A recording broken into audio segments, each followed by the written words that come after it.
Let me start off by saying my son, Adam, is 22 years old. Back when my ex-wife, Tori, and I were trying for kids, we found out that I was infertile. We decided we'd adopt, then about 4 months later my ex-wife is pregnant. I was thrilled because I thought maybe the doctor made a mistake. No, I was wrong. My ex-wife cheated on me and I didn't find out until 20 years later. Tori told me 2 years ago that she cheated on me. And we did a paternity test to make sure, and well, he's not my biological son. My ex and I divorced a few weeks later. Ever since my son found out the truth, he wanted to meet his biological father.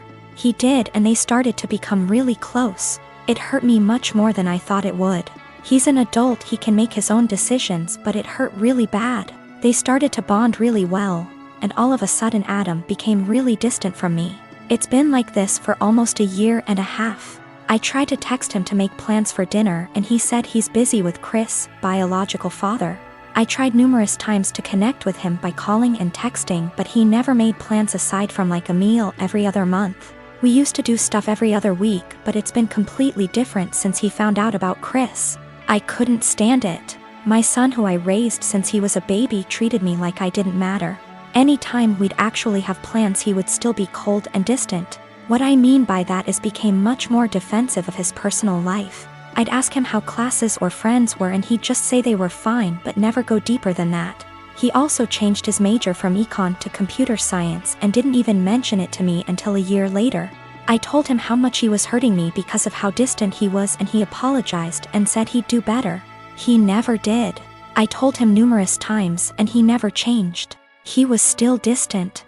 What was the final straw for me was the phone conversation I had with him last week. He said he was going to change his last name to Chris because he liked it so much and because they were close. I couldn't believe what I was hearing. I told him this. I can't believe you are going to do this. That's really disappointing to me. If you decide to change your last name, go ahead, but if you do that, then I'm no longer your father and I don't want to be involved in your life. He hung up on me. I didn't even bother reaching out because I know he wouldn't respond. I stand by what I said. I meant every word and still do. The last name change to me means he no longer views me as a father and views Chris as his, despite the fact he's 22.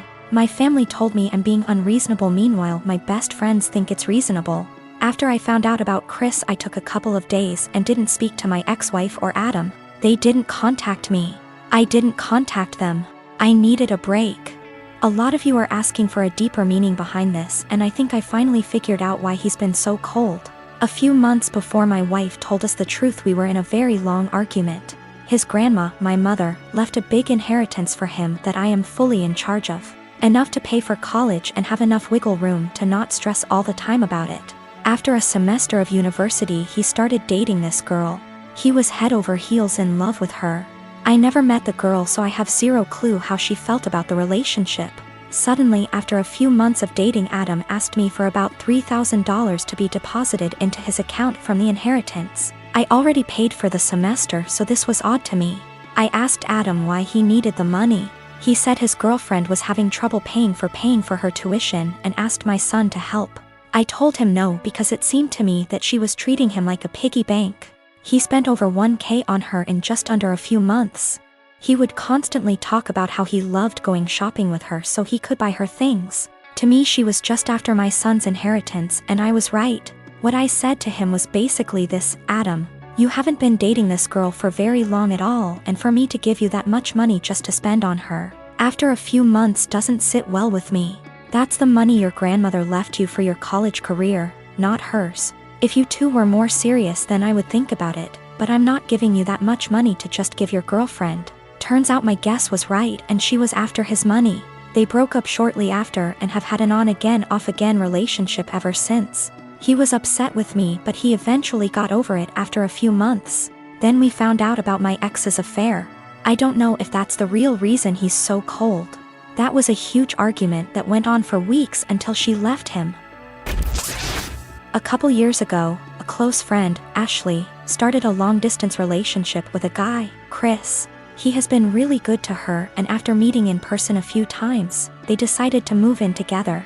I was super happy for her as she had a few bad relationships over the years and it was nice to see her in a healthy one. That joy faded the last couple months before she moved a few states over to be with him. The issue isn't her moving, but that she repeatedly joked about having a baby from Chris. At first, I accepted it as jokes, but over time I realized Ashley was serious. For context, Ashley has 2 children from a previous relationship, ages 10 and 12. Chris absolutely doesn't want kids. He told her this at the start, and any time she hinted possibly wanting more, he shot it down, saying it was a deal breaker. Now, Chris is more than willing to accept her children as her own, because he loves her, and after meeting her kids, them as well.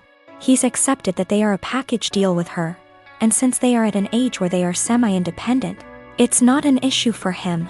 To me, Chris is a real bro for taking on her kids without issue. Hearing Ashley say she wants a baby out of him one way or another bothered me to no end. It's hard enough to find a partner that treats you well and accepts children that aren't their own. To find one that does and then talk about plotting to force a baby seems gross and manipulative. Before her move, I had sat down with Ashley, trying to talk sense into her. At first she resisted, but finally it seemed she understood how shitty it would be. After I felt like she had understood, I put the issue behind me and helped support her through the hassle of moving. A few days after she left, I got a call from a mutual friend who delves into the Wiccan/metaphysical realm. She was distraught and confessed to me that shortly before Ashley's move, Ashley had come to her asking for a fertility spell. This friend didn't feel comfortable about it and refused. When pushed, she said she cast a spell for a healthy and honest relationship, but told Ashley it was for fertility. As you can imagine, I was livid. I messaged Ashley, confronting her about what I learned, and she laughed it off as she was desperate, but magic is fake anyway. So what's the harm? She then let it slip that since Chris was planning on getting a vasectomy in a few months, she had poked holes in their condoms as a last-ditch effort. At that point, I couldn't stay silent. I gathered up screenshots of all the conversations over the last few months and sent them to Chris. He understandably freaked out and kicked her out. Now, Ashley hates me because she was kicked out after a huge move and didn't have a job or money to make it back. She said I'm a terrible person for putting her and her kids out on the street. I am a 24-year-old female. I am the product of my mom having an affair. Fortunately, my dad decided to forgive my mom and keep me, and I had a pretty good upbringing. But I don't really look a lot like the rest of my family. I'm the only redhead, among other things, and I did ask questions of why am I the only one with? When I was 17, my mom took me out for ice cream and introduced me to my bio father. She said that she felt I was old enough to know the truth, and explained about her affair, while also making me promise I wouldn't tell my older sister, she's 27 in the present, and hammering home along with my bio father that he'd never be part of my life and didn't want me. It was a lot, I won't lie, but I learned to suck it up and move on with my life. Fast forward to the present. My big sis has always gravitated towards older men. We like to joke that it's the result of too many George Clooney movies growing up, and 2 months ago shared a picture of herself and her new boyfriend, who, to my shock, turned out to be my bio father. I debated what to do for a couple of days, then ultimately decided she needed the truth and told her. My sister did not take it well and dumped him, but she wasn't angry with me. Honestly, by now she's kinda amused, says that she's my mom and has extra power to boss me around now. My mom, on the other hand, is furious. She says I divulged something that wasn't my secret to share, and that I had no business telling anyone. That since bio father isn't related to my sister, it didn't matter if he dated my sister, and it wasn't like they were talking marriage anyway. It's been 2 months and she's still angry, still snide, calls me a traitor and finds excuses to make loud comments about how I can't be trusted with anything private or important, so beware. At the time I thought I was doing the right thing, but I've never seen my mom this angry before, and she's sustained that anger for 2 solid months, so I'm starting to worry. My daughter is 16 years old and in high school. I noticed recently that she's been behaving in a bad manner, constantly commenting on other people's looks, belongings, calling them stuff that isn't cool, and just being insensitive. It's like she lost a filter or something, because usually she's polite, but my wife suspected that our daughter's sudden misbehavior occurred after she started hanging out with new girls from the school, basically the mean type, and have picked on their behavior. I've sat with my daughter and had many discussions about how her behavior has been negatively affecting everyone around her. Our housemaid is the person most affected here, and my daughter has chosen her to be her target for hair, clothes, etiquette, criticism. She has complained about our daughter calling her offensive names like filthy and gross for cleaning certain areas in our house. I took a stand and explicitly told my daughter I'd punish her if she ever said stuff like that to our housemate again. Last week my daughter had a party to go to. Earlier that day she called our housemaid filthy, so I grounded her by not letting her go to the party. She threw a fit and called our housemaid a liar, saying she never called her that. That was the end of it. Days later my daughter came to me saying she couldn't find her iPhone after looking everywhere. She asked me to call her number and I did. My wife and I were stunned to discover that the iPhone was ringing inside our housemate's bag. I had in confrontation with her immediately and she denied and cried, saying she never touched the phone nor had any idea how it got there. I noticed my daughter calling her thief repeatedly, so I told her to stop and go to her room. I checked the indoor camera before continuing the argument and saw my daughter place her iPhone inside our housemate's bag. I was livid. I apologized to the housemaid and gave her the rest of the day off. I then showed the video to my daughter and she was absolutely speechless. I said what she did was immoral and straight up offensive to tamper with that poor woman's livelihood over a petty party she couldn't go to. I told her she was grounded and will have to spend the night in the backyard. She is a germaphobe. But she cried, begging me to not make her sleep with the dirt, insects, and hot temp.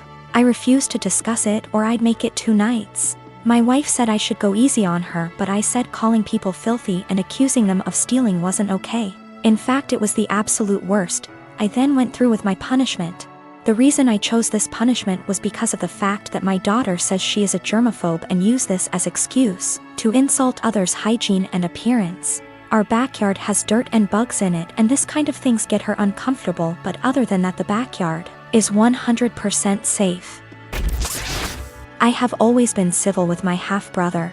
We were close as kids, but he started to have an attitude at 13 and pretty much stopped being nice, and started messing with my things / making fun of me and doing pranks to annoy me / privacy. Was gone with him coming into my room and taking my things. Whenever I complained, my stepmom would normalize his behavior and make excuses. My dad never really grounded him and thought that talking to him will get him to behave better. I'm currently in college. I live in a rented apartment and have car to help me get to the university or other places. The car isn't expensive or fancy at all. I saved up for it 2 years ago. I decided to have Christmas dinner with my family. It's the perfect opportunity to be with family since I haven't seen my dad in a while. I arrived at my dad's house and left my purse and my keys on the kitchen island after my stepmom told me to help with dinner. My half-brother started talking about my car in the kitchen while my stepmom was listening and asked if he could take it for a couple of hours to hang out with friends. I politely told him no. He threw a fit and brought up how I needed to relax and not worry, but my answer was still the same. While we were sitting at the dinner table, my half-brother got up, washed his hands, and I thought he went outside. I got busy talking to my dad, and after I got up to wash my hands, I noticed my car keys weren't there. I went outside to ask him and neither he nor my car were there. I lost it. I started calling his phone, but he hung up on me several times. I was furious. I told my dad I'd call the police if he didn't come back with the car. My stepmom jumped to defend him and said I was being unreasonable to call the police. I called him one last time, then I called the police. My stepmom freaked out when my half-brother got picked up by the police. She told me to go explain the situation to the authorities, otherwise he'd spend the night in jail. But I refused, especially since I still hadn't got my car back. Stepmom yelled that I ruined dinner and that it was no big deal. He was going to return it after borrowing it from me, but he didn't really borrow it, and she heard me say no. I don't know what she told the police, but I didn't give permission to use the car. My stepmom's side of family are mad at me for doing this to my brother and hinted that I don't consider him family. My dad's side of family sided with me, saying he deserved it. My dad said I overreacted and I shouldn't have called the police when he disappeared for 4 hours. I talked to the police about what happened, and I learned later that my stepmom said that her son was allowed to borrow it, and that it was a misunderstanding. I wasn't going to let her continue to lie, but my dad told me to back off and let it go. This really upset me. My half-brother wasn't even berated the way I was by the family.